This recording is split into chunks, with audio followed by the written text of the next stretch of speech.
मित्रों नमस्कार।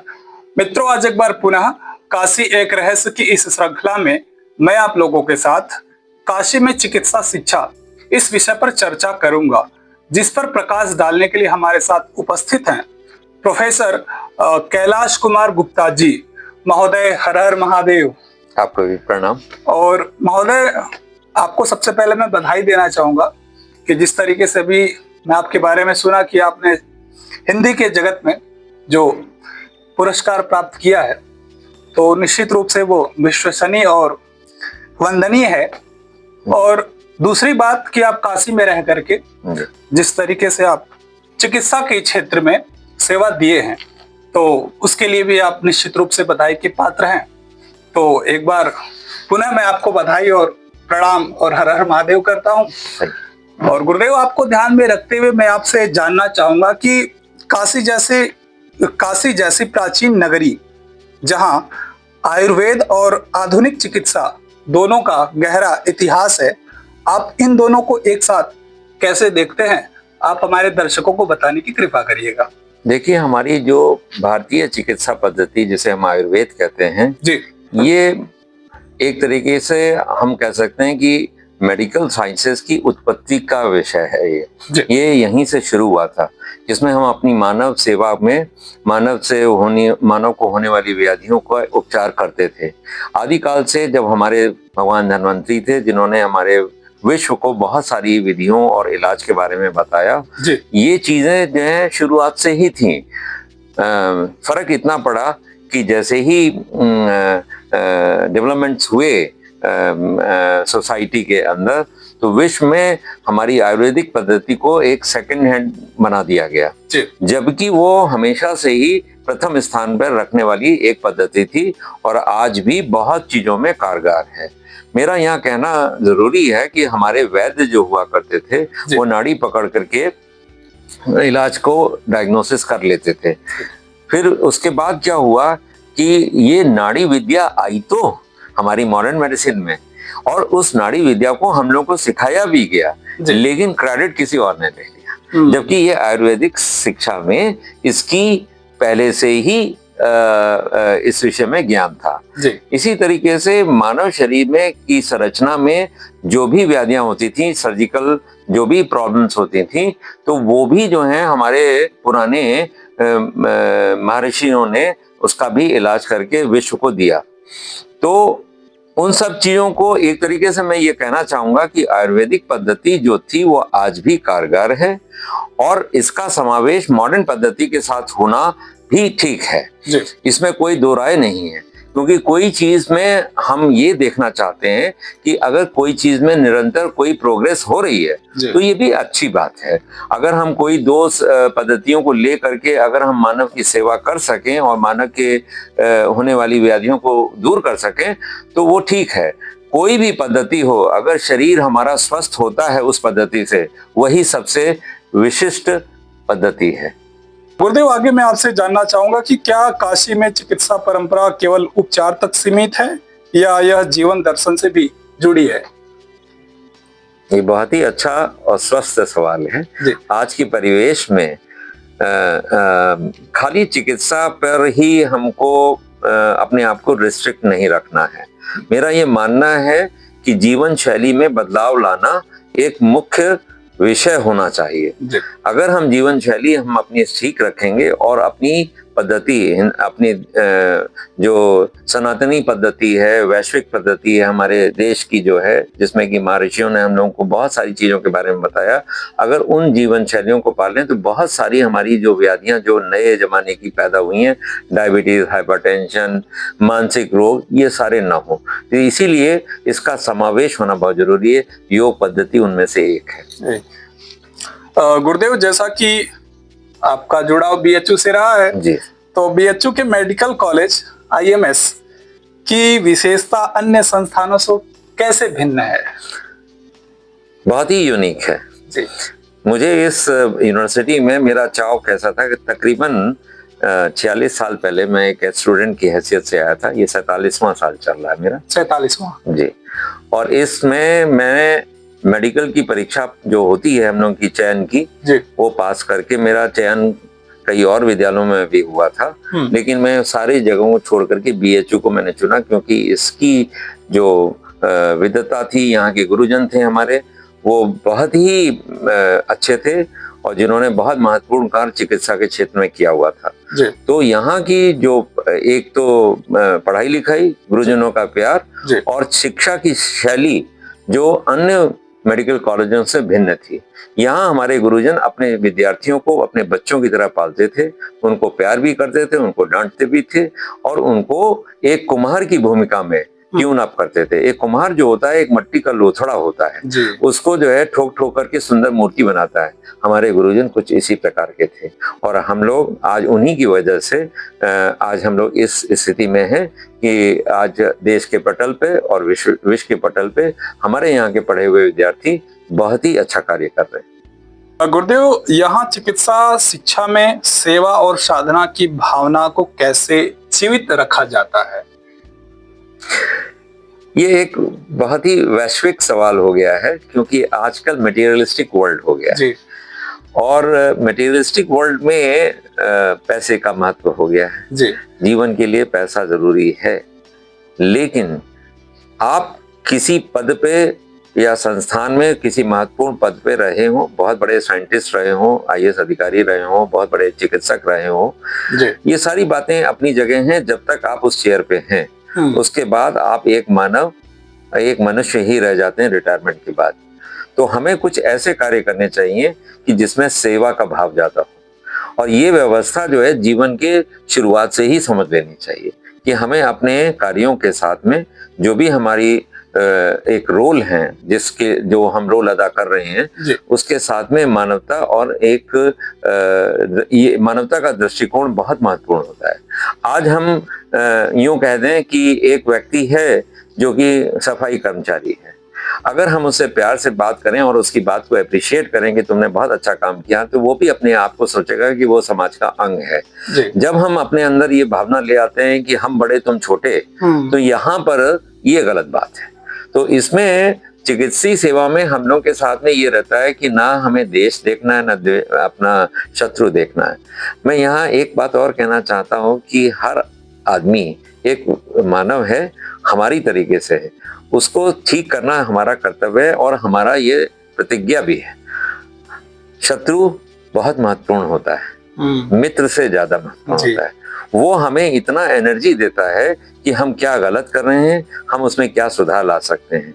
जैसे मैं आपको एक उदाहरण के तौर पे ये कह सकता हूँ कि राम और रावण थे, भगवान राम थे, रावण थे, दोनों ही बहुत चरित्रवान थे और बहुत ही ज्ञानी लोग थे।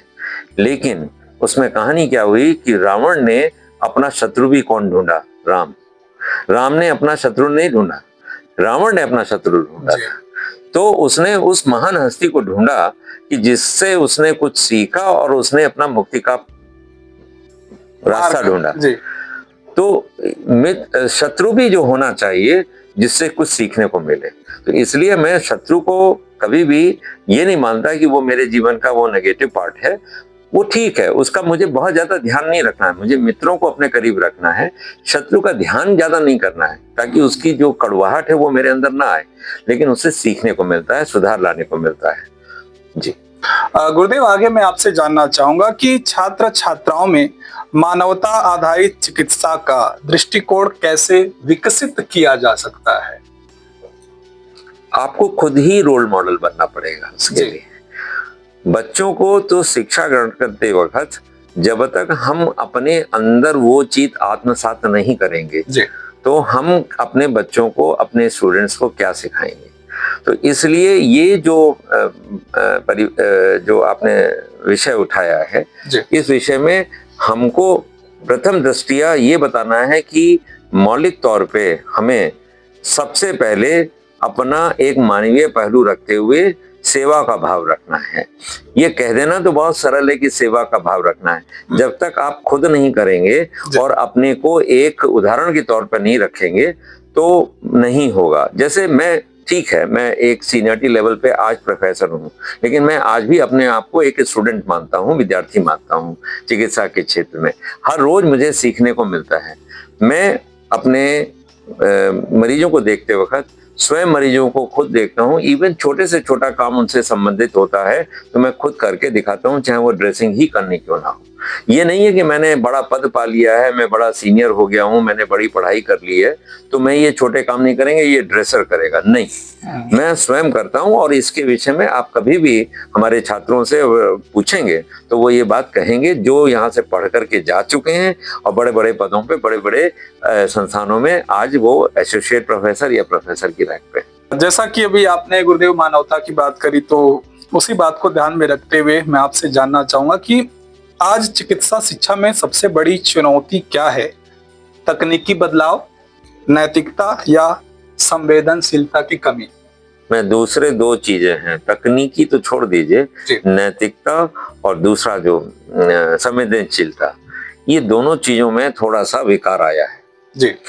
नैतिकता इसलिए कि बहुत ज्यादा हमारी जिंदगी आर्टिफिशियल हो गई है और उसमें तमाम तरीके के पहलू हैं जो हम सब समझते हैं कि बहुत से लालच दिए होते हैं जो हमारी नैतिकता को बर्बाद करते हैं।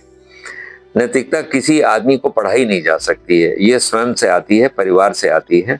परिवार में माँ बाप तो होते ही हैं प्रथम टीचर, लेकिन साथ में समाज में क्या हो रहा है, समाज का एक बहुत बड़ा होता है, विद्वान होते हैं, गुरुजन होते हैं, उनकी बातों को सुनना भी चाहिए और उसको आत्मसात भी करना चाहिए, जो हम नहीं कर पा रहे। नैतिकता का जो मूल्यांकन है हम एक इंडिविजुअल लेवल पर नहीं कर सकते हैं, इसको समाज की नैतिकता के हिसाब से हमें अपने परिवेश को देखते हुए अपने विद्यार्थियों को, अपने बच्चों को उस नैतिकता का पाठ बचपन से पढ़ाना है। जैसे मैं रास्ते में चल रहा हूँ, रोड़ा पड़ा हुआ है, तो एक नैतिक शिक्षा में बताया गया था कि वो रोड़ा उठा दो, केले का छिलका पड़ा हुआ है, ये नैतिक शिक्षा में पढ़ाया गया था। मेरे गुरुजनों ने मुझे पढ़ाया था, मैं आज भी उसको प्रैक्टिस करता हूँ। जबकि मेरे स्वयं के दोनों बच्चे जो हैं, मेरे दो डॉटर्स हैं, उन्होंने मुझसे एक छोटेपन में मुझसे एक सवाल पूछा था कि पापा आप ये ईंटा क्यों उठाते हो, आपका हाथ गंदा हो जाता है। मैंने कहा बेटा हाथ तो धो लेंगे, लेकिन किसी व्यक्ति को चोट लगेगी तो सोचो कि उसको कितनी गंभीर समस्या पैदा होगी। चोट ऐसी लगेगी कि उसको कई दिनों तक जो है अस्पताल में रहना पड़ सकता है या घर पे रहना सकता है, रोजी रोटी जाएगी, तो इकोनॉमिक्स भी खराब होगी और उसको चोट लगेगी तो उसकी पीड़ा का निदान नहीं होगा। तो नैतिकता में मानवता का होना बहुत आवश्यक है। दूसरा संवेदनशीलता, ये हम लोगों का एक प्रकार का बहुत बड़ा वो है, एक पहलू है जिसमें कि अगर हमारे अंदर संवेदनशीलता नहीं है तो हम फिर एक अच्छे डॉक्टर कभी नहीं बन सकते, एक अच्छे चिकित्सक कभी नहीं बन सकते। हमारे अंदर ये चिकित्सीय प्रणाली को खाली मैं कंसंट्रेट कर रहा हूँ और चीज़ों में भी संवेदनशीलता होती है, लेकिन चिकित्सीय प्रणाली के अंदर, चिकित्सीय विद्या के अंदर ये बहुत महत्वपूर्ण विषय है। और इसमें हम बार बार अपने कार्यों के द्वारा कि हम कितने संवेदनशील हैं, मेरे पास अगर कॉल आई रात को 12 बजे तो मुझे जो है रिस्पॉन्ड करना चाहिए। अगर मैं नहीं रिस्पॉन्ड करूंगा तो वो 30 सेकंड के अंदर जो है कुछ भी हो सकता है। कोविड के कॉल में हमारे साथ जो हम नोडल ऑफिसर हुआ करते थे और लेवल 3 के थे, तो यहाँ की व्यवस्था कुछ में व्यवधान था, नहीं ठीक से चल रही थी, तो हमारे उच्च अधिकारी जो थे उस वक्त के, उन्होंने मुझे उस काम के लिए जिम्मेदारी दी। तो 8 जिलों की जिम्मेदारी थी, लेवल 3 की जिम्मेदारी थी। कोविड में कोई एक दूसरे को देखना पसंद नहीं करता था, कोई जाना नहीं चाहता था, सब दूर भाग रहे थे। उस वक्त हमने इस व्यवस्था को संभाला था और हमने ये नहीं, परिस्थितियां विकट थी, बहुत परिस्थितियां विकट थी, ना आप किसी से मिल पा रहे थे, ना किसी को आप पूरी तौर पे सहयोग कर पा रहे थे। जितनी व्यवस्था थी उसको पूर्ण रूप से हमें सहयोग करना था। हमको ये नहीं देखना था कि मुझे खाने को नहीं मिला है, मुझे सोने को नहीं मिल रहा है। मैं तकरीबन जो है 24 घंटे में, ये महीनों तक 2 से 3 घंटा या 4 घंटा फूटे में सो लेता था, फुट करके। और उसी में कभी ना तो मेरी पत्नी ने उफ किया, क्योंकि शुरू से ही उनका बड़ा सहयोग रहा इसमें। जब भी कोई फोन मेरा पूरा टाइम ऑन रहता था, जब भी कोई व्यवस्था आती थी, कोई भी प्रॉब्लम आती थी, तो मैं स्वयं उपस्थित रहता था। और अगर नहीं जा पाया तो टेलीफोन से जो हम लोग का चैनल बना था उस पर कम्युनिकेट हो जाता था और इमीडिएटली जो है एक्शंस होते थे। और उससे बहुत लोगों को स्वास्थ्य लाभ हुआ। हम लोगों ने बहुत सारी जीवन रक्षा करी और हमारे जितने भी सहयोगी, हमारे नर्सिंग स्टाफ था, हमारे जूनियर डॉक्टर्स थे, उन्होंने बहुत सहयोग किया और कईयों को कई बार व्यवस्था में दिक्कतें आई। मैं स्वयं बीमार पड़ गया पत्नी के साथ, तो मेरे की तबीयत जरूरत से जब ज्यादा खराब हो रही थी तो मैंने अपने स्टूडेंट से सीधे कह दिया कि अगर हम और हमारी पत्नी जाएंगे तो 2 बेड घिर जाएंगे, इससे अच्छा है कि मैं अपने घर में अपने को इलाज कर लूंगा, मैं अपने आप को व्यवस्था में अपना ठीक कर लूंगा। मेरी पत्नी इस विषय पर रोने लग गई क्योंकि मेरा सिचुएशन डाउन हो रहा था। मेरे स्टूडेंट्स बाहर खड़े हुए थे, आई रिफ्यूज्ड। उसके पीछे सीधा ये था कि हम खुद चिकित्सक हैं, हम अपने जब हालत मेरी खराब होगी तभी मैं उस व्यवस्था को यूज करूं। मैं प्रोफेसर हूं, मैं नोडल ऑफिसर हूं, तो मेरे लिए व्यवस्था होनी चाहिए, वहां पर मैं नहीं। मुझे अपने देश के प्रति जिम्मेदार होना था। हमारे जो मरीज आ रहे थे उनके बारे में सोचना था, उनकी व्यवस्था, वो भी तो किसी के बेटा या बेटी थे या पिता थे। तो उस अवस्था में हम लोगों ने सबका सहयोग किया। भोजन नहीं मिल रहा था तो भोजन की व्यवस्था करी। लोग बात छोड़ के चले जाते थे तो उनको पैसा दे करके उनका बस का किराया जो भी जैसा होता था हम लोग यहाँ से व्यवस्था बना करके उनको भेजते थे। तो बहुत लोगों ने हमें सहयोग किया, बहुत सी समाज सेवी संस्थाओं ने सहयोग किया। हम उनके बहुत ही उनको साधुवाद देते हैं कि उन्होंने हमें मदद करी और हम लोग इस वैश्विक समस्या से निदान पा पाए। और आज की डेट में भी जब भी हमारे इस संतराल में जी संवेदनशीलता पर ही हम बात कर रहे हैं कि अभी 2 साल पहले भदोही में 2 अक्टूबर के ये नवरात्रों में वहां पर आग लग गई थी। अच्छा। 48 लोग जल के आए थे बुरी तरीके से और वहां के डीएम साहब ने हमको रिक्वेस्ट किया कि डॉक्टर साहब कुछ मदद करिए। पूरी व्यवस्था यहाँ पर बनाई गई। मैं स्वयं लगा, स्वयं ड्रिप चलाता रहा। रात के 10 बजे से सवेरे 4 बजे तक हम लोगों ने सभी मरीजों को रिससिटेट कर दिया था और उस 48 मरीजों में से 36 मरीज जिंदा बच के गए। तो ये, और उसमें हमारी नर्सिंग स्टाफ का मैं उनका हमेशा साधुवाद करूंगा कि हमारी कुछ नर्सिंग स्टाफ इतनी डेडिकेटेड हैं कि उन्होंने इतनी मदद करी, अपना घर बार, अपने बच्चों, अपने परिवार को छोड़ करके उन्होंने उस आपदा को किया और हम उनके सहयोग के लिए हमेशा साधुवाद और धन्यवाद देते आए। तो ऐसा भी है, कुछ अच्छे भी होते हैं। तो संवेदनशीलता जब आप खुद करेंगे तभी जो है आपके जो सहयोगी हैं उनके अंदर आएगी, वरना कौन किसको क्या मतलब। जी, आपको सुनने के बाद जैसा कि कहा जाता है कि धरती पर डॉक्टरों को भगवान का दूसरा रूप कहा जाता है, तो आपने उस चीज को पूरा फुलफिल किया है। मैं रोल अदा कर रहा था, भगवान ने मुझे ये रोल दिया जी। जो भी रोल दिया मैंने अपने पिता से और माता से ये बात कही थी। हम 3 भाई थे। अच्छा अच्छा। बड़े भाई पीएमटी में नहीं सिलेक्ट हुए, वो पीएचडी करके अपना दूसरा काम कर रहे थे, नौकरी कर रहे थे। बीच वाले भाई इंजीनियर। तो मुझे उन्होंने अधिकारी बनाना था आईएएस, क्योंकि वो स्वयं थे। तो उन्होंने मुझसे बस हाई स्कूल के बाद कहा कि बेटा बड़े भाई ने नहीं किया, तुम डॉक्टरी परीक्षा में अपीयर कर लो। मैंने कहा जी पापा, हम तैयार हो गए। फर्स्ट अटेम्प्ट में सिलेक्ट होके यहाँ आ गए। तो पिता ने एक ही बात कही थी कि बेटा बाबा की नगरी में तुमको जाकर काम करना है और वहां सेवा करनी। ये मेरे पिताजी का ही दृष्टिकोण था कि जिन्होंने मुझे कानपुर मेडिकल कॉलेज छुड़वा करके यहाँ भिजवा दिया। आपको सुनने के बाद एक लाइन याद आ रही है कि बाबा विश्वनाथ की नगरी में आपने जो रह करके किया, तो विश्वनाथ जी खुश होंगे। और लाइन जो याद आ रही है कि इबादत नहीं होता सिर्फ माला को घुमा देना। इबादत नहीं होता सिर्फ माला को घुमा देना। इबादत होता है किसी भूखे को खिला देना। इबादत होता है किसी उजड़े को बसा देना। और इबादत होता है किसी रूठे को हंसा देना। रख लिया मैंने आपका ये। आपने इन सारे लाइनों पर खुद को मैं अक्सर पाया है। जी, मैंने अक्सर अपने जीवन में जब भी कभी मुझे नए रिक्रूटमेंट्स को एड्रेस करने के लिए बुलाया जाता है जी, तो मैं उनको बताता हूँ ये बहुत सारी जीवन की शैली, कहाँ पर क्या करना है, चाहे वो मैनेजमेंट फैकल्टी हो चाहे अदर फैकल्टीज हो। तो अक्सर कभी कभी क्या कई सालों से वो लोग बुलाते हैं और मैं जरूर जाता हूँ। तो उससे ये होता है कि यंगस्टर जो हमारे बीएचयू में पढ़ रहे हैं, हमारे इस संस्थान में, मालवीय जी के इतने उत्कृष्ट संस्थान में, तो वो हमारे एम्बेसडर बन के बाहर जाएं और हमारी बीएचयू की परंपराओं को लोगों को बताएं कि हम किस विश्वविद्यालय से आए। तो इससे हमारे विश्वविद्यालय का नाम ही ऊंचा होता है। गुरुदेव, आगे मैं आपसे जानना चाहूंगा कि डॉक्टर बनने की तैयारी में मानवीय दृष्टि को बनाए रखना कितना कठिन होता जा रहा है। मानवीय दृष्टि को बनाए रखना ये कठिन है, हो रहा है जी। प्रतिस्पर्धा बहुत है, जल्दी से अमीर बनने की चाहत है, और मैं में रहने की आदत जी। हम नहीं। आपको यहां मैं कहना चाहूंगा कि चिकित्सा के क्षेत्र में मैं कुछ नहीं होता, हम होता है।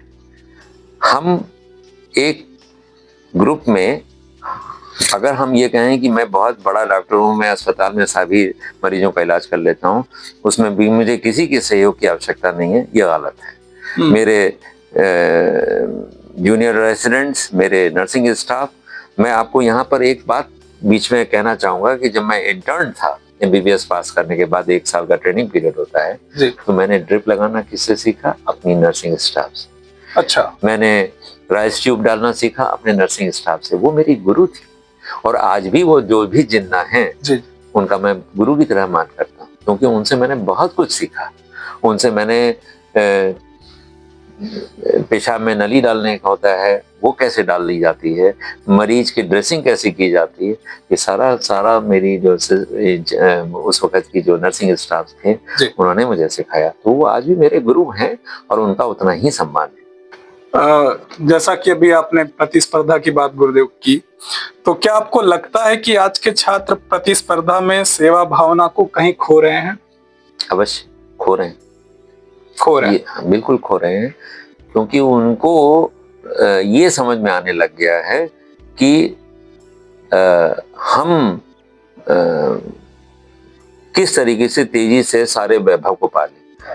ये आदमी जो बहुत बड़ा टीचर है या अध्यापक है या चिकित्सक है, उसने अगर मान लीजिए कुछ अपनी व्यवस्था व्यक्तिगत रूप से अपनी जिंदगी में कमा के खड़ी करी है, तो एक यंगस्टर जो आता है वो हमेशा सोचता है कि उसने इतना मकान बना लिया है 3 तल्ले का, तो मैं आज ही बना दूं। तो फिर वो शॉर्टकट मारता है। ये शॉर्टकट तरीके जो होते हैं हमेशा गलत होते हैं। कोई भी शॉर्टकट जो है व्यवस्था का हमेशा गलत होता है। मैं आपको एक छोटा सा केमिस्ट्री का उदाहरण देता हूँ।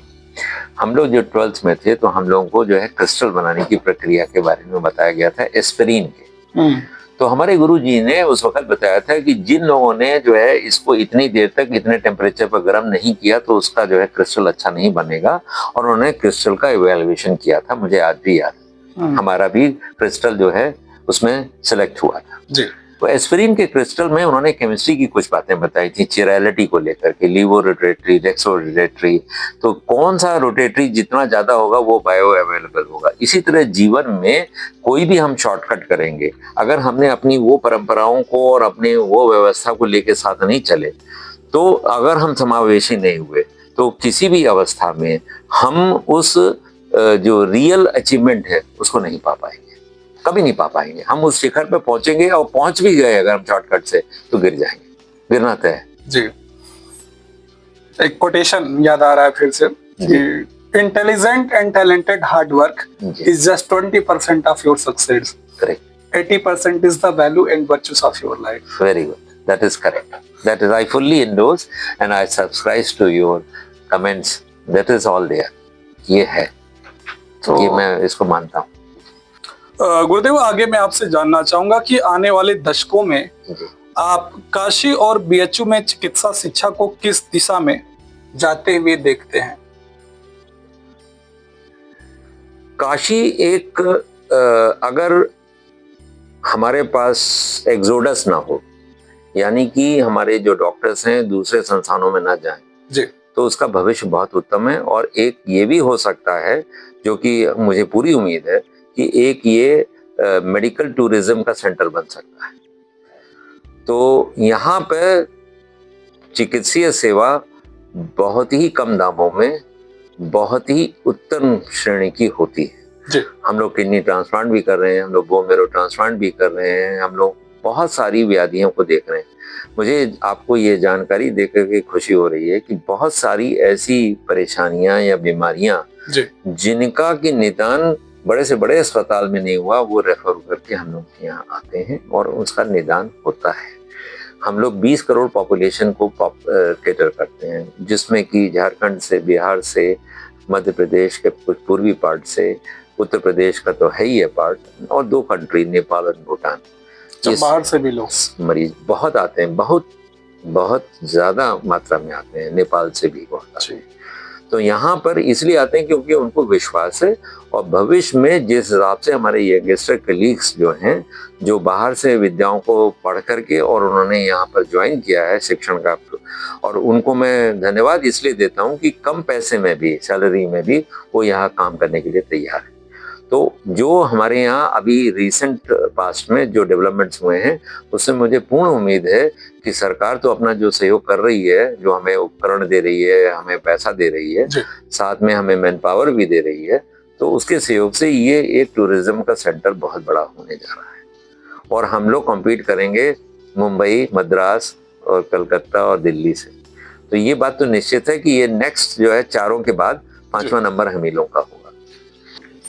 अभी गुरुदेव आपने बोन मैरो ट्रांसप्लांट की बात करी, और आपका जो स्पेशलाइजेशन है इसी क्षेत्र में रहा है, तो इसी बात को ध्यान में रखते हुए मैं आपसे जानना चाहूंगा कि आम लोगों के मन में बोन मैरो ट्रांसप्लांट को लेकर के कई डर हैं, आप इसे सरल शब्दों में कैसे बताएंगे?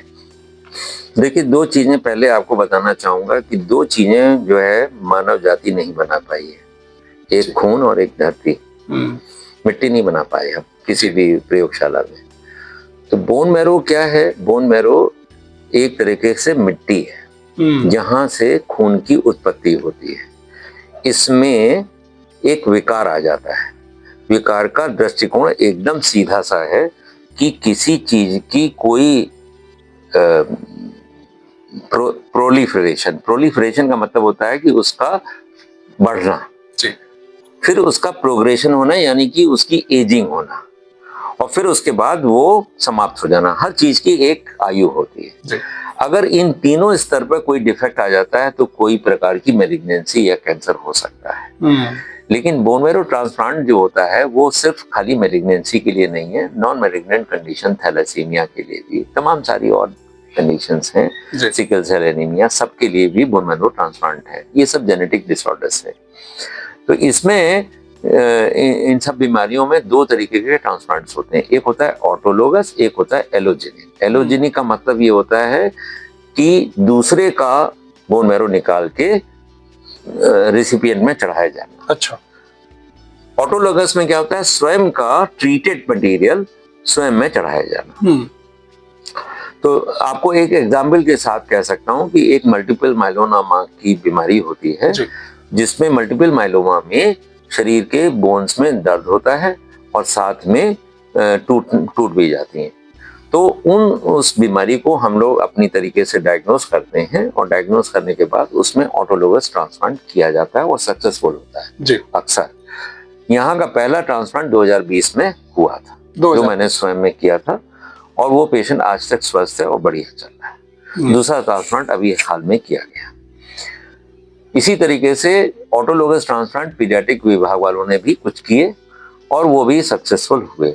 ये इसकी जो मन में आया था, जब मैं एक स्टूडेंट था तब हम लोगों को ना तो ब्लड बैंक था। इस ब्लड बैंक को मैंने अपने देश में ए कैटेगरी तक मैं इसको ले गया, इसका पहचान बनाई, इसका लाइसेंस हुआ, और यहाँ पर पूरे पूर्वांचल में सबसे पहले कंपोनेंट सेपरेशन यूनिट तैयार हुई 1997 में, और हमारा लाइसेंस नंबर 1 है, क्योंकि हम इसको इसलिए बोस्ट कर सकते हैं कि वो एक दो है ही नहीं। तो एक नंबर का जो लाइसेंस नंबर हमको मिला, नंबर 1, इसीलिए हमको पहला लाइसेंस मिला था पूर्वांचल में। और हमने यहाँ पर इतनी सुविधाएं दे दी कि जिसकी वजह से हमारी ऑन्कोलॉजी यानी कि कैंसर का मैनेजमेंट और बहुत सारी बीमारियों का मैनेजमेंट बहुत सरल हो गया, इवन इंक्लूडिंग डेंगू। तो आपकी बहुत सारी बीमारियां, ये व्यवस्था हमने बनाई, बोन मैरो ट्रांसप्लांट किया, और आज एक बहुत बढ़िया व्यवस्था हमारे यहाँ है कुछ कंस्ट्रेंट्स हुए जिसकी वजह से हम लोग इसको बहुत वृहद स्थिति में नहीं ले जा पाए, क्योंकि इट इज द मनी। हर आदमी चाहता है कि हम सस्ते में करा लें। हाँ, यहाँ कहना बहुत आवश्यक है कि प्राइवेट सेक्टर में जाएंगे तो 15 से 20 लाख रुपए, यहाँ मात्र 2 लाख में 2 लाख कर सकते हैं। 2 लाख से कम में और 2 लाख के अंदर कर सकते हैं। इसी तरह किडनी ट्रांसप्लांट जो अभी 13-14 हो चुके हैं, हम लोग लगातार कर रहे हैं। 13-14 जो हम लोग के ट्रांसप्लांट हुए हैं, अभी मैंने 3 का अप्रूवल दिया है, क्योंकि मैं ही कॉम्पिटेंट अथॉरिटी हूँ उसका अप्रूवल देने का। तो उसके तहत हमने 13 मरीजों को अब तक जो है ये अप्रूवल दिया और काफी सक्सेसफुल ट्रांसप्लांट हो चुके हैं और आगे भविष्य में निरंतर हो रहे हैं। मेरे ख्याल से 1 पेंडिंग है। जी, एक चीज और कहना चाहूंगा कि जो एलोजेनिक ट्रांसप्लांट होते हैं, जब तक कि टिश्यू का मैचिंग नहीं होता है, एक तो डोनर हम लोग के नियम होते हैं, कानून बने हुए हैं, तो परिवार का सदस्य ही जो है वो दे सकता है इसमें। अच्छा। और उसका मिलान होना बहुत जरूरी है। इसमें कुछ विशेष परिस्थितियों में जो ट्रांसप्लांट होने की जो सुविधा होती है वो कैडेवरिक ट्रांसप्लांट होता है, जो ये सुविधा अभी हमारे अस्पताल में उपलब्ध नहीं है। हमारे देश के कुछ सेंटर्स में है जो लोग अभी कर रहे हैं। और लिवर ट्रांसप्लांट अभी हम लोग प्रपोजल में है, अभी उसकी सुविधा हमारे यहाँ उपलब्ध नहीं। गुरुदेव, अपने करियर के किसी ऐसे पल को आप हमारे दर्शकों को बताइए जो काफी भावनात्मक कर दे। ऐसे तो कई विषय आए, कई स्थितियां आई, लेकिन 2 चीजें, 2 विषय वस्तु हमें याद रहे। मैं जूनियर रेजिडेंट हुआ करता था JR1। एक छोटा सा बच्चा था जिसको एक्यूट लिम्फोसिटिक लीकेमिया था। वो हमारे यहाँ उसका उपचार किया जा रहा था, जो भी उपलब्ध उस वक्त की दवाएं हमारे पास थी। उसकी हालत रात में 1:30 से 2 बजे के आसपास रात में खराब हुई। हम ड्यूटी पे थे। सिस्टर ने हमें तुरंत ड्यूटी रूम से बुलाया, हम पहुंचे। बच्चे को देखा तो मुझे अंदाज लग चुका था कि उसकी ब्लीडिंग शुरू हो चुकी है ब्रेन के अंदर में, और वो बचेगा। तो परिवार के सदस्य वहां पर उपस्थित थे, लेकिन उस बच्चे की त्रासदी ये थी कि उसके माँ बाप नहीं थे, बचपन में ही गुजर चुके थे जब वो छोटा सा पैदा ही हुआ था किसी एक्सीडेंट में। उसकी बुआ ने उसको पाला था। तो उसने अपनी बुआ से 2 वक्त कहे कि बुआ, हमका गोदी में ले ला, हम अब मोई जा। That was the scene which we could somehow manage. And after a few hours, that boy died. There was another serious incident. जी। एक यंग लड़की अपने पति को लेके आती है, उसके पूरा परिवार अभी शादी के मंडप से उठे आ रहे हैं। लड़की की मेहंदी नहीं उतरी है, अभी विदा नहीं हुई है। तो उसके पति को बुखार था शादी से होने पहले। जैसे ही वो हमारे अस्पताल में लाया जाता है, उसके नाक से खून आ रहा था। तो हम लोग तो समझ गए थे कि इसको कहीं शायद कैंसर है। तुरंत हम लोगों ने किया, और जैसे ही डिक्लेयर किया तो वो बेचारी लड़की मूर्छित हो गई। तो उसने, मैं उस वक्त सीनियर रेजिडेंट हुआ था। अच्छा। तो मैंने उसको ढांढस दिलाया, जो एक मानवता के नाते, क्योंकि मुझे अंदाज था कि उस बच्चे को क्या बीमारी है। एक्यूट माइलॉइड लीकेमिया उसको था, और वो भी बड़ा खतरनाक वैरायटी का, M2 वैरायटी का। जी। बट एनीवे, उसे मरना था, वो मरा। तो मेरा अब यहाँ पर रोल दूसरा शुरू हुआ था। मैंने दोनों पक्षों को बुलाया, यानी लड़की के बाप और लड़के के बाप। मैंने कहा, या तो ये लड़की तो अभी विदा नहीं हुई, आप परिवार के सदस्यों की मंत्रणा करके, परिवार में अगर कोई बेटा हो तो उसके साथ इसकी शादी कर दीजिए, नहीं तो इसको बहू को बेटी मान के इसकी शादी कर दीजिएगा। उन्होंने ये किया। और उन्होंने, जो उनके ससुर साहब थे, वो कार्ड ले जाए थे। बहुत बड़ी बात। एक और वक्तव्य था। बहुत पैसे वाला एक यंग आदमी था, शराब पीता था, पास के गांव का था। शराब से उसका लिवर खराब हो चुका था। हम लोग जो है, सीनियर रेजिडेंसी टाइम था वो भी, ठीक ठाक करके उसको विदा किया। विदा करने के बाद उसकी पत्नी को समझाया, जो कि एक अपढ़ थी और पैसे वाली थी लेकिन अपढ़ थी, यंग थे। उसको बहुत समझाया कि तुम शराब मत पीना। गांव गया, गांव के जो उसके मित्र दोस्त थे उन्होंने कहा, अरे डॉक्टर साहब तो कहते रहते हैं चलो एक एक पैग हो जाए, तुम अब ठीक हो गए। उसने फिर शराब पीना शुरू किया। फिर वो बुरी हालत में गांव वाले उसको हमारे अस्पताल में लेके आए।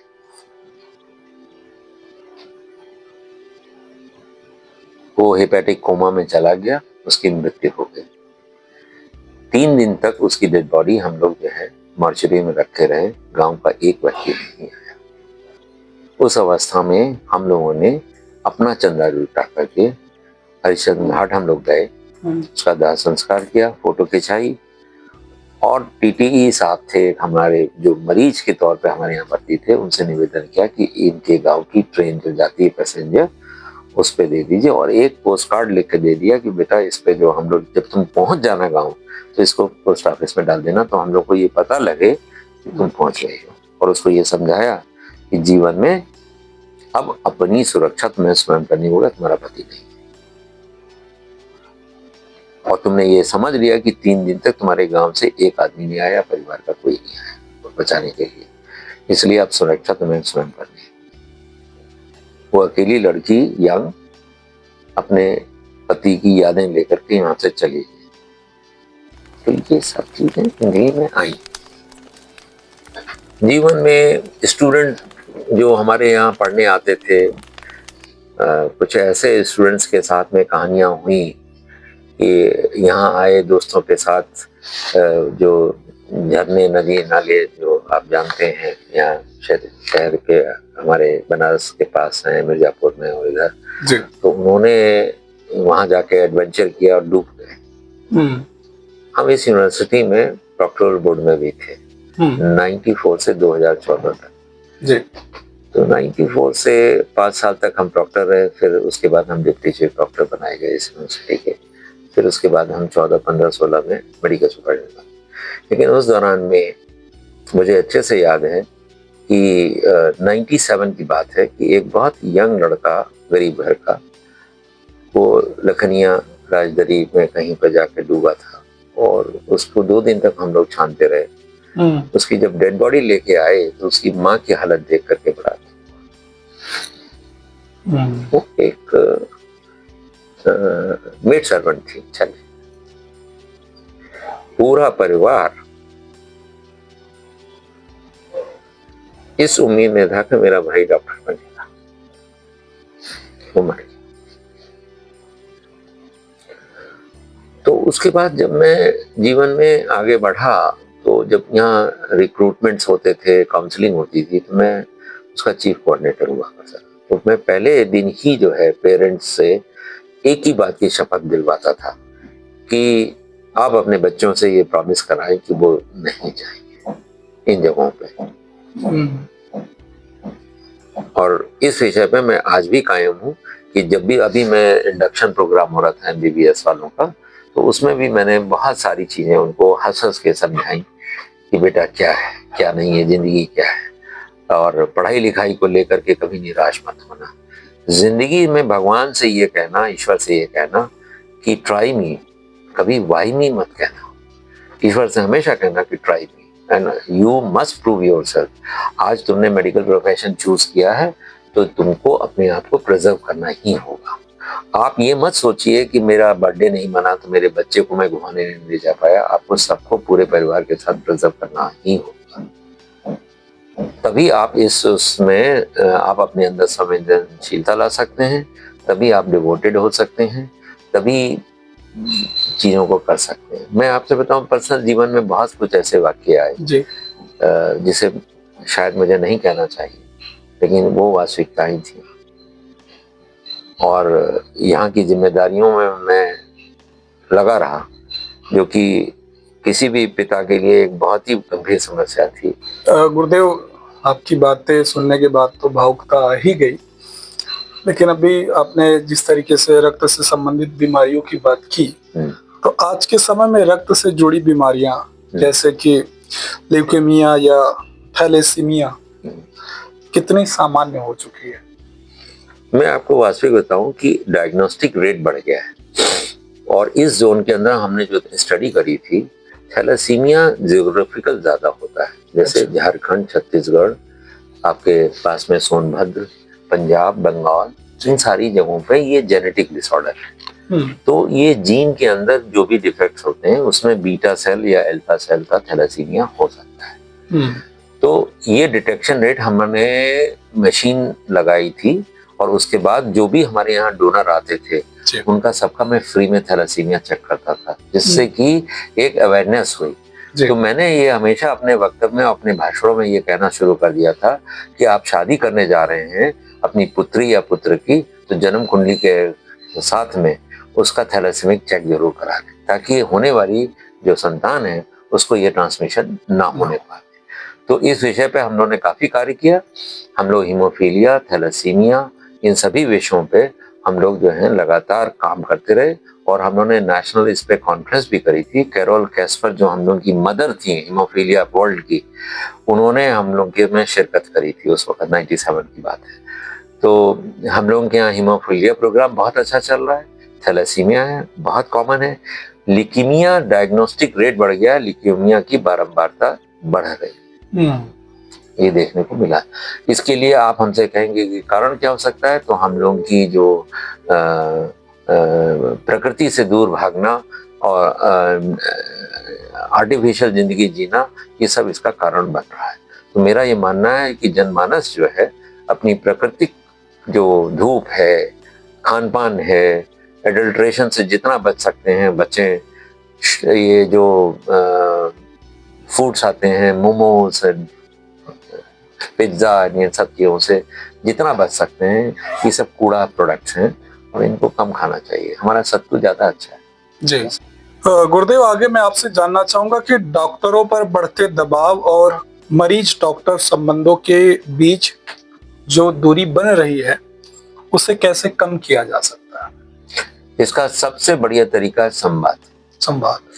अगर हम संवाद करें जी, अपनी बात को एक्सप्लेन करें और उसको संवेदनशीलता के साथ उसको अटेंड करें, तो कोई कारण मैं नहीं समझता कि हमारा जो है विवाद पैदा हो। मैंने बहुत चीज़ों में अपने यंगस्टर्स को देखा कि विवाद की स्थिति में मुझे जाना पड़ा है, खाली संवाद से ही जो है चीज़ों का मसला हल है। तो बहुत ये मसला बहुत गंभीर है, क्योंकि मैं इसका एक कारण और है, पारिवारिक व्यवस्थाएं समाज में। पहले संयुक्त परिवार हुआ करते थे, आज की डेट में एकल परिवार होते हैं। संयुक्त परिवार में चाचा ताऊ के बच्चे जो हैं आपस में लड़ बड़ी करके एडजस्ट करना सीख जाते थे, तो उनके अंदर एडजस्ट करने की आदत होती थी, सुनने की आदत होती थी, बड़ों का सम्मान करना आता था। एकल परिवार में क्या हुआ कि उन्होंने माँ बाप थे और उनके अपने भाई बहन थे, एक ने जिद करी, दूसरे माँ बाप ने उनकी भरपाई कर दी, तो वो इम्पल्सिव बिहेवियर शुरू हो गया। चाहे वो हमारा मेडिकल का स्टूडेंट हो, चाहे वो इंजीनियरिंग का हो, चाहे वो लॉ का हो, चाहे कोई भी हो, उसके अंदर एक इम्पल्सिव बिहेवियर डेवलप हुआ, जिसको कि हम इसी तरीके से ठीक कर सकते हैं। बच्चों का खेलना, देखिए आप जब खेलकूद में जाते हैं तो मिल करके एक टीम वर्क के साथ काम करते हैं। ये टीम वर्क जो है थोड़ा सा लैक हो रहा है, और इसके लिए हम सीनियर्स को ही काम करना है। इसमें हम ये कभी नहीं कहेंगे कि हमारी यंगर जनरेशन ही जिम्मेदार है, हम खुद भी जिम्मेदार हैं। हमने अपनी जो व्यवस्थाएं हैं उनको स्थापित नहीं रहने दिया, डगमगा गए, और उसकी वजह से ये व्याधि पैदा हो। तो आज भी हम इसको करेक्ट कर सकते हैं, ऐसा नहीं है। और जिन संस्थानों में ये व्यवस्था बनी रहती है, जैसे प्राइवेट सेक्टर में बहुत प्यार से बात करते हैं क्योंकि उनको 4 मरीज देखने, यहाँ 400 मरीज देखने, तो उस बात की झुंझुलाहट होती है। तो हमारा ये है कि एक टायर सिस्टम बनाए कि फर्स्ट लेवल पे आप खांसी बुखार जुकाम देख लेंगे, सेकंड लेवल पे ये देख लेंगे। अगर हम टर्शरी लेवल पर हैं, जो हमारा अस्पताल है, तो उसमें हम जो है खांसी बुखार जुकाम क्यों लेके आए, उसको उसी लेवल पर फिल्टर कर देना चाहिए, तो बोझ कम होगा, तो इरिटेशन कम होगा। तो ये बात है। गुरुदेव, यदि आपको चिकित्सा प्रणाली में एक बड़ा सुधार करने का अवसर मिले तो आप क्या बदलाव चाहेंगे? मैं अपनी क्लिनिकल साइंस को जी जो कि हमारी थी और आज की डेट में उसका फॉल हुआ है, उसको रिस्टोर बैक करना चाहूंगा। क्योंकि मरीज के आप जितना करीब होंगे, मरीज को जितना आप देखेंगे, उसके साथ बैठेंगे, डिस्कस करेंगे, उतना निदान संपादित होगा। क्योंकि देखिए ये कोई मैकेनिकल बॉडी नहीं है। मैं इसको विषय को इस तरह समझाना चाहूंगा कि आंख है, देखने के लिए आंसू भी दोनों कंडीशन में निकलते हैं, दुख में भी निकलते हैं, खुशी में भी निकलते हैं। व्यवस्था एक है, स्थान एक है, आंसू एक है, लेकिन सिचुएशन अलग अलग है। तो उसलिए ये हमारी जो शरीर है, संरचना भगवान ने जो बनाई है, वो इंटर रिलेटेड है और परिवेश के रिस्पॉन्स उसी हिसाब से आता है। अगर आज समाज में अच्छाई है तो हमारा रिस्पॉन्स भी अच्छा होगा। तो इसमें डॉक्टर, चिकित्सक और समाज दोनों को साथ में हैंड इन हैंड होगा।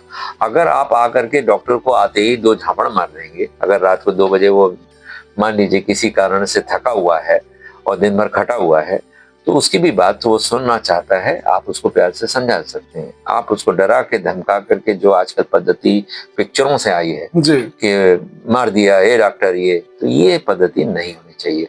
मेरा ये मानना है कि रावण की एक नीति थी जो शायद मैंने बचपन में पढ़ी थी कि 3 लोगों से वो नहीं करनी चाहिए। एक रसोईया, शत्रुता, हाँ 3 लोगों से शत्रुता, रसोईया, सारथी, डॉक्टर और चिकित्सक, वैद्य से। ये 3 बहुत महत्वपूर्ण होते हैं। ये आपका हमेशा जो है सहयोगी करेंगे और आपकी जीवन शैली को आगे बढ़ने में। आप ये देखिए महाभारत में युद्ध तो तभी जीत गए थे पांडव जब उनके सारथी भगवान श्री कृष्ण उसी दिन उसी क्षण जीत गए थे। जी जी गुरुदेव, आगे मैं आपसे जानना चाहूंगा कि नई पीढ़ी के डॉक्टरों में आप कौन सी सबसे बड़ी कमी या चुनौती देखते हैं? लोगों का सम्मान, सहनशीलता, इसमें कमी देखी जा रही, बहुत कमी देखी जा रही। ये कैसे इस पर काम करके इसको ठीक किया जा सकता है? बड़ों को एक तरीके से रिसेप्टिव होना चाहिए। पहले उन्हें सुनना चाहिए, हमें हर बात पे रिएक्ट नहीं करना चाहिए। दूसरा ये है कि अगर उन्होंने छोटा सा भी काम किया है तो उनको अप्रिशिएट करना आना चाहिए। हम अप्रिशिएट नहीं करते कभी, ये हमारी सबसे अंदर कमी है, ये हम सब बड़ों की कमी। तो हमें अपने छोटों को अप्रिशिएट करेंगे तभी वो जो है आगे आपको सम्मान देंगे और आगे बढ़ेंगे। ये परंपरा को हमें, जो गुरु शिष्य परंपरा और माँ बाप, बड़े भाई का सम्मान, ये सारी चीजें रहनी चाहिए, तभी ये बढ़ेगा। शिक्षा से नहीं आएगा, फोर्स से नहीं आएगा, ये अंदर से जनरेट होगा। तो हमें अपनी जो भारतीय परंपराएं हैं उनको वैश्विक स्तर पर ले जाना है और उन परंपराओं को अपने आचरण में लाना है। जो जैसे योग बाबा रामदेव करते हैं, वो उसको आचरण में लाने के लिए कहते हैं। वो इतना परिश्रम करते हैं, इतना दुनिया भर का सब करते हैं, बहुत अच्छी बात है। इनफैक्ट योग करने से, जो हम लोग पहले योग कर लेते थे खेल खेल में, वो अब एक पद्धति में लाने की उन्होंने कोशिश करी और जो लोग कर पा रहे हैं वो लोग स्वस्थ रह रहे हैं आज, और जो लोग नहीं कर पा रहे हैं वो अस्वस्थ रह रहे हैं। गुरुदेव, चिकित्सा को केवल पेशा नहीं बल्कि सेवा मानने की भावना कैसे विकसित कराई जा सकती है? जब हम पैसे का मोह छोड़ दें, सबसे पहले दुनिया बाहर अपने पर्सनल उसको मैं मारुति मर्सिडीज खरीद लूं, तो जो एक मेरा ये कहना होगा कि एक तरीके की वो है, एक बाहरी शक्तियां हैं जो एक छोटा सा आपको टेम्पररी रिलीफ खुशी देती हैं। वो खुशी को छोड़ करके आप जब मेडिकल प्रोफेशन को चूज कर रहे हैं तो फिर डिवोशन आना चाहिए, आपको सेक्रीफाइस करना आना चाहिए। अगर आप ये नहीं है then you can not become a good doctor. ये एक सीधी सी बात है, एक पत्थर की लकीर है। गुरुदेव, आपकी चिकित्सा यात्रा कैसे शुरू हुई और आपको इस क्षेत्र में आने की प्रेरणा कहाँ से मिली? निश्चित तौर पे मेरे माता पिता थे जिन्होंने मुझे इस बात की प्रेरणा दी।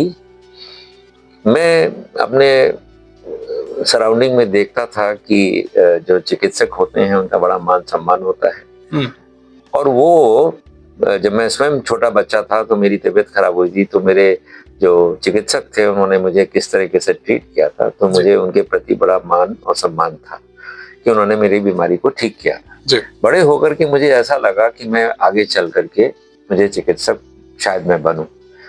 तो आपको पता होगा डिसेक्शन की क्लास होती थी, तो मैं मेढक को भी बहुत इत्मीनान से बहुत बढ़िया काटता था, और डिसेक्शन करने के बाद वो मेरा डेमोन्स्ट्रेट होता था, चाहे वो हाई स्कूल हो, चाहे मैं 11th हो, चाहे 12th हो। आज भी अगर कोई टीचर जिंदा होंगे तो उन्होंने ये बात मालूम है कि इसका जो डिसेक्शन था वो बहुत ही नीट एंड क्लियर होता था। फिर उसके बाद पिताजी का और माताजी का हमारी बहुत ही इंक्लिनेशन था कि मेरा बेटा एक डॉक्टर होना चाहिए। दूसरा ये था कि उनको जब ये अपॉर्चुनिटी दिखी कि मेरा बेटा BHO में सिलेक्ट हो गया, तो उनके तो खुशी का ठिकाना नहीं था, क्योंकि वो बाबा की सेवाओं में अपने एक पुत्र को डालना चाहते थे हमेशा से।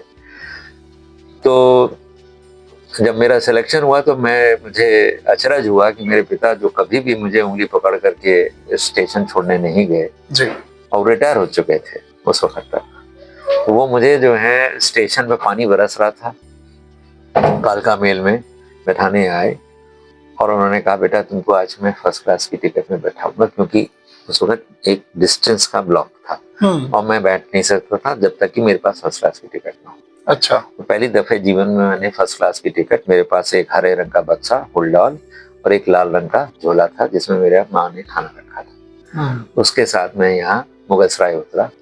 पानी बरस रहा था, किसी तरह से ऑटो टेम्पो पकड़ करके मैं लंका आया। लंका आने के बाद मेरे एक जानने वाले यहाँ रहते थे, उनके घर गया, सवेरे अपना बंडल उठाया और ये यात्रा शुरू हुई। पहले दिन से ही जैसा पहले रैगिंग वगैरह होती थी शुरू हो गई। कठिनाई शुरू हुई कि जीवन में कभी फेल नहीं हुए थे, पहले ही एग्जाम में फेल हो गए। और हम ही फेल नहीं हुए, पूरी क्लास में अगर 50 बच्चे थे तो 49 बच्चे फेल, 49 सब फेल। अब बड़े दुखी मन से, लेकिन हमको क्या मालूम था जो नंबर मिले हैं वो बहुत उत्तम नंबर मिले हैं हमें, क्योंकि हमारे सीनियर ने बताया कि तुम्हारे तो इतने 5 नंबर आ गए या 10 नंबर आ गए, ये बहुत ज्यादा नंबर है, 0 नंबर से ऊपर नहीं उठ पाता कोई। तो मन में हमारे सीनियर ने उस दिन हमें थोड़ा सा इंकरेजमेंट किया। मेहनत लगती रही, सवेरे उठते थे, रैगिंग पीरियड था, रैगिंग बड़ी भयंकर होती थी, तो विश्वनाथ टेम्पल चले जाते थे, फिर लोहिया हॉस्टल की पानी की टंकी थी, वहां जाके एक दूसरे को गमछे में बांध करके लेट जाते थे कि वहां ठंडी हवा भी आएगी, मच्छर भी नहीं काटेंगे। वहां मच्छर बहुत काटते थे मंदिर में। फिर जीवन शैली चली, पढ़ाई लिखाई ठीक चली, हमको कुछ अवार्ड्स वगैरह भी मिले MBBS में। मन बढ़ता गया, काम करते गए, गांव की पोस्टिंग हुई, उसमें भी मेहनत करके करते गए। गांव के परिवेश में जा करके देखा कि गांव में कैसी बीमारियां होती, मन में एक वो था कि भाई करना है। इंटर्नशिप आई फाइनल ईयर के बाद। इंटर्नशिप में गांव में पोस्टिंग होती थी, तो टिकरी गांव यहाँ पर था पहले, वहाँ पर रोज जाते थे, इंजेक्शन लगाते थे। तो हमको इंजेक्शन लगाना आता था, तो वहाँ के मेडिकल ऑफिसर साहब बहुत खुश थे कि इसको टेस्ट करके इंजेक्शन लगाना आता था। पूरे गांव में मुनादी फैला दी कि सवेरे डॉक्टर साहब आएंगे, सबको जो है तो पेनिसिलिन का इंजेक्शन उन दिनों वही मिलता था, तो वो लगाते थे। तो सब लोग बड़े खुश, सबकी बीमारियां ठीक होने लग गई, किसको निमोनिया है कुछ, वो सब ठीक होने लग गए। वहाँ से जर्नी चली, फिर गायनी डिपार्टमेंट में काम करते रहे, पीडियाट्रिक्स में काम करते रहे, सर्जरी में काम किया, ऑर्थोपेडिक्स में। तो हमारे टीचर देखते थे कि ये लड़का बहुत सिंसियरली काम करता है। प्लास्टिक सर्जरी में हम पोस्ट थे, तो बर्न के केसेस देखने जाते थे, तो हमारे प्रोफेसर सिन्हा सर थे, उन्होंने कहा कि बेटा मैं कैसे मान लूं कि मरीज ठीक है। तो मैंने उनसे कहा कि सर ये पैरामीटर है, तो बहुत खुश हुए कि लड़के ने बहुत अच्छा बताया। कल तुमको मैं स्किन ग्राफ्टिंग कैसे की जाती है ये सिखाऊंगा OT में। As a intern it was nothing like that कि जीवन में कोई इंटर्न कभी किसी ने स्किन ग्राफ्टिंग नहीं करी होगी जो मुझे मेरे टीचर ने खुश होकर के सिखाई। इसी तरीके से सर्जरी के प्रोफेसर थे खन्ना सर, उन्होंने मुझसे, एरन खन्ना सर ने कहा कि बेटा तुमने इतने दिन से तुम रेगुलर आते हो, तुमने कोई बायोप्सी की नहीं। उन्होंने सर्विकल बायोप्सी करा दी, जो कि रेयर होता है किसी इंटर्न को दी जाए। इसी तरीके से जब ये सारे विभाग सारे हो गए, गायनी वायनी डिपार्टमेंट, तो जब हमारी काउंसलिंग हुई पीजी के लिए, तो मेरे सारे टीचर ने कहा तुम ऑर्थोपेडिक्स ज्वाइन कर रहे थे, तुम तो पीडियाट्रिक्स ज्वाइन कर रहे थे, तुम तो गायनी वो ज्वाइन करने जा रहे थे, सर्जरी ज्वाइन कर रहे थे। तो मैंने कहा नहीं सर, मैं तो मेडिसिन ज्वाइन कर, है ना, क्योंकि मेरे को जो टीचर अलॉट हो रहे थे वो बहुत ही उम्दा टीचर। अच्छा। मैंने कहा नहीं, मुझे मेडिसिन में ही इंटरेस्ट है और मैं मेडिसिन ही ज्वाइन करूँगा। तो मेरे जो उस वक्त के डायरेक्टर थे वो हंस दिए कि लड़का अपनी ओपिनियन पे जाएगा कि आप लोगों के कहने पे जाएगा, ठीक है, he is a sincere boy. आज उस ट्रेनिंग का ये असर है कि आप कोई भी काम मुझे दे, सब में एक्सपर्ट, सब। आप मेरे मुझसे मत पूछिए, मेरे अभी पीजी से पूछ लीजिए बुला करके, वो आपको बताएंगे कि सर क्या चीज, किस तरीके से हर काम कर लेते हैं, इनको कोई हेजिटेशन होता ही। क्लिनिकल साइंस में बच्चों को पढ़ाता हूँ, उनको दो चीजों के बारे में हमेशा ये कहता हूँ कि बेटा पैसे कमाना एक अलग चीज है, सम्मान कमाना बहुत मुश्किल काम है, इसको पहले कमाओ, पैसा तो अपने आप आ जाएगा। और हमारे जितने भी बच्चे हैं, हमारे जितने पीजी पास आउट किए हैं, उसमें से 20 या 21 हो गए, 21 बच्चे आज असिस्टेंट, एसोसिएट या फुल प्रोफेसर बड़े बड़े प्रीमियर इंस्टीट्यूशन में, टाटा मेमोरियल, एम्स और आपके इंदिरा गांधी, सब जगह। तो I am so proud of them कि दे आर वर्किंग। एंड सबसे अच्छी बात ये मुझे लगी कि मैंने कोविड के समय में किसी ने मुझसे मदद मांगी कि मेरे बहुत ही वो पूजनीय थे, तो उनको मुझे मदद पहुंचानी थी। तो मैंने अपने स्टूडेंट को जब फोन किया कि बेटा जाके देख लो, बेटा मेरा वो गया पीजी और उसने जाके देखा, और कमेंट जो आया वो बहुत बेहतर है कि डॉक्टर साहब जैसे आप देखते हैं वैसे ही आपकी पीजी देखते हैं। और मैं उन बड़े लोगों का नाम भी ले सकता हूँ, लेकिन नहीं लेना चाहिए मुझे, वो आज भी हैं और बहुत बड़े पदों पे हैं। उन्होंने ये वाली बात कही तो मुझे इस बात की खुशी हुई कि जो मैंने शिक्षा दी थी वो उन लोगों के पास आज है, और मैंने वो एम्बेसडर पैदा किए, वो मेरे आगे की शिक्षा को आगे ले जा रहे हैं। तो उसमें से कई बच्चे हैं, SMS जयपुर में भी प्रोफेसर है विनय, अभी उसने मुझे व्हाट्सएप किया था कि सर आ जाइए इम्तिहान देने, तो मैंने मना कर दिया उसको कि बेटा मैं नहीं जा पाऊंगा, मेरा यहाँ पर ओरेशन है, मेरे कानपुर कॉन्फ्रेंस है, तो उसमें ओरेशन है। मुझे लगातार कई ओरेशंस मिले हैं, आगरा कॉन्फ्रेंस में मिला था, तो मेरे पुराने टीचर्स जो 80 साल के हैं उन्होंने बहुत खुशी जाहिर करी, कॉन्सेप्ट्स क्लियर हुए उनके भी। तो अभी कॉमन चीज़ों के लिए मुझे अक्सर बुलाया जाता है सारी कॉन्फ्रेंसेस में, कॉमन चीज़ों के लिए। मैं बहुत ज़्यादा सर्कुलेशन में नहीं रहता, बहुत ज़्यादा इधर उधर नहीं जाता, बस लिमिटेड रहता हूँ बाबा की सेवा में। और बस 3 बार मैंने, हाँ आपको एक बात बताना भूल गया, 3 बार मैंने इस बनारस हिंदू यूनिवर्सिटी संस्थान को छोड़ने की कोशिश करी। 3 बार MD छोड़ा, MD पास करी, MD छोड़ करके मैं सामान बांध के कानपुर चला गया। अच्छा। फिर वापस लौट के आया, सीनियर रेजिडेंसी ज्वाइन करी, फिर मेरा सिलेक्शन हुआ PGI चंडीगढ़ में टेम्पररी पोस्ट पे, और Rohtak medical college through commission 2nd position के साथ परमानेंट पोस्ट पे सिलेक्शन हुआ। तो हम सीनियर रेजिडेंसी खत्म कर रहे थे तब बांध के चले गए, फिर तीसरी बार हम रोहतक ज्वाइन करके फिर वापस आ गए। तो 3 बार हम वापस बाबा की नगरी में आए। फिर एक लाइन याद आ रही है जी, कि दुनिया में सबकी रियासत नहीं होती और दुनिया में सबकी विरासत नहीं होती, संभल कर आइएगा गुरुदेव बाबा विश्वनाथ की नगरी में, क्योंकि यहाँ जल्दी किसी की जमानत नहीं होती। बहुत अच्छा, बहुत अच्छा, बहुत बढ़िया। बाबा अगर किसी को बुला लेते तो फिर छोड़ते नहीं। नहीं छोड़ पाए, हम नहीं छोड़ पाए। बनारस हमारे भाग्य में लिखा जी। और हम महामना जी को और बाबा विश्वनाथ को कि हम लोग सब उन्हीं के कण हैं, और उन्हीं के इस भूमि पे जो कुछ कर पा रहे हैं और किया। और हमारे दिग् पुरुष ही कहूँगा, हमारे प्रधानमंत्री साहब को भी, कि उन्होंने जो है बहुत सारे ऐसे कार्य किए हैं कि जिसकी सराहना किया जाना चाहिए। जी। और मुझे इस बात की बहुत ही खुशी होती है कि जब कभी वो कोई आध्यात्मिक बात के ऊपर अपना प्रेशर लगाते हैं, बहुत ही अच्छी लगती है। मैं उसको रिपीट करता हूँ। जीवन में एक बात और कहना चाहूँगा कि भाग्य के भरोसे नहीं रहना चाहिए, पूजा पाठ करना चाहिए। तो एक पिक्चर मैंने देखी थी दूरदर्शन पे, जन्म कुंडली। उसका अक्ष्य ये था कि पूजा पाठ, गंडा ताबीज, ये सब एक छाता है। भाग्य में जो लिखा है वो तो होना है। जब अच्छे कर्म ये गंडा ताबीज पहन लोगे तो कम भीगोगे, छाता की तरीके से हैं, कम भीगोगे लेकिन भीगोगे जरूर। तो डेस्टिनी को कोई नहीं बदल सकता, डेस्टिनी को कोई नहीं बदल सकता। अच्छे कर्म करो, कर्म करे किस्मत बने, बस जीवन का यह मर्म, हाँ। प्राणी तेरे हाथ में, तेरा अपना कर्म। बिल्कुल सही बात। चोट लगना है आज, जी। अच्छे कर्म किए हो तो खरोंच लगेगी, नहीं तो हड्डी टूटेगी। ये बात है। तो ये विषय हमारे जीवन में आते रहे हैं इस मेडिकल प्रोफेशन में कि एक से एक लोग छत से गिरे, 5 तल्ला से बचा लिए हम लोगों ने, और खटिया से गिरे तो निपट गए। हाँ, तो निपट गए।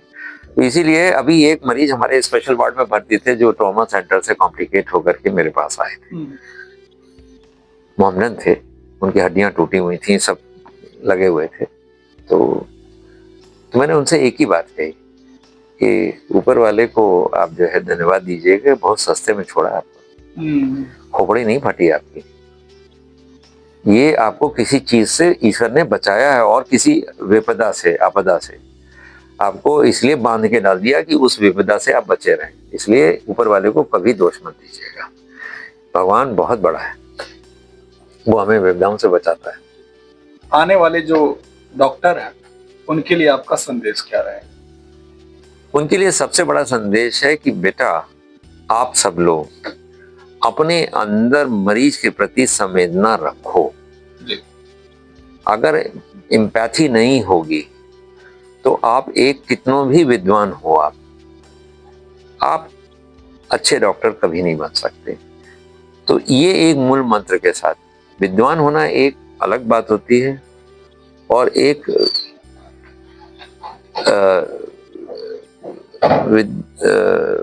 विदुषी आदमी होना एक अलग चीज है। देखिए यही फर्क है इन दोनों शब्दों में, विद्वान में और एक विद्वान व्यक्ति। जानना और आचरण में लाना दोनों बड़ी अलग अलग बात। तो यही एक फर्क फिर से आपको मैं रावण और भगवान राम में ला देता हूँ कि वो भगवान विद्वान तो थे ही, लेकिन उनके आचरण में था, रावण के आचरण में नहीं था। रावण को ज्ञान का अभिमान था, और राम जी को अभिमान का ज्ञान था। Yes, that is correct. I fully, यही बात है, हाँ, यही फर्क। तो गुरुदेव, आपके पास समय का अभाव रहता है, इसके बाद भी मेरे एक बार प्रार्थना करने मात्र से ही आपने जो अपना मुझे सानिध्य प्राप्त करने का शुभ अवसर दिया, इसके लिए मैं आपका धन्यवाद करता हूं। और ये कहीं लिखा होगा सो आपके भी दर्शन हुए। अरे नहीं, हमारे दर्शन नहीं, हमारा तो सौभाग्य कि आपका सानिध्य मुझे मिला, और आगे भी आप ऐसे ही अपना सानिध्य बनाए रखिए। एक बार पुनः आपको हार्दिक बधाई। Thank you sir.